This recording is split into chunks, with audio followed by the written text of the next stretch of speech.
नोकरीवर राहायचं, सरकारला लुटायचं आणि अचानक बाबा बनायचं, ही दैवी शक्ती येते कुठून, असा खोचक सवाल करत बुलढाण्याचे आमदार संजय गायकवाड यांनी कॅप्टन खरात प्रकरणावरून रुपाली चाकणकर यांच्यावर जोरदार निशाणा साधलाय.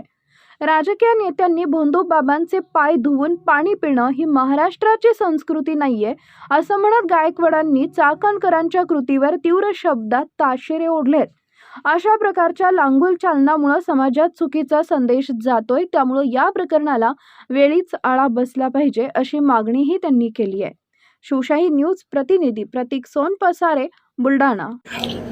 बघा, मी मागच्या वेळेला असं एकदा महाराजाबद्दल बोललो होतो, तर सगळे महाराज आले होते, पण मी प्रवृत्तीबद्दल बोललो. सगळेच महाराज वाईट असतात, मी असं कधीच म्हटलेलं नाहीये. परंतु महाराजी पेशाला कलंक लावणारे हे लोक या महाराष्ट्रामध्ये असतात. अचानकपणे यांच्या अंगामध्ये कुठे अशी दैवी शक्ती येते. नोकरीवर राहायचं, सरकारला लुटायचं, बोगस कामं करायचे, बोगस धंदे करायचे आणि अचानकपणे बाबा बनायचं, ज्योतिषी बनायचं आणि राजकीय लोकांनी देखील त्याचे पाय धुवायचे आणि पाणी प्यायचं, हे या महाराष्ट्रातील संस्कृती शोधणार नाहीये. ते सांगतो प्रत्येक राजकीय पुढाऱ्यांना, लोकप्रतिनिधींना की पक्षामध्ये काम करणाऱ्या किंवा एखाद्या शासनाच्या महत्वाच्या पदावर असणाऱ्या व्यक्तींनी अशा प्रकारचं महाराज लोकांचं लांबून चालन करणं हा एक समाजाला जाणारा वाईट मेसेज या ठिकाणी याच्यातून जातो आणि ही प्रत्येकाने पाळली पाहिजे.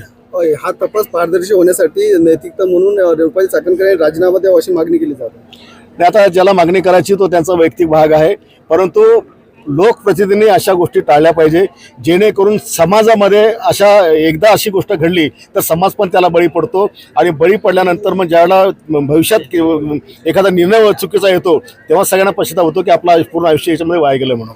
ताज्या घडामोडी जाणून घेण्यासाठी शिवशाही न्यूज यूट्यूब चॅनलला सबस्क्राईब करा. आपण हा व्हिडिओ फेसबुकवर पाहत असाल तर फेसबुक पेज फॉलो करा आणि शिवशाही न्यूज.com या आपल्या वेबसाईटलाही भेट द्या.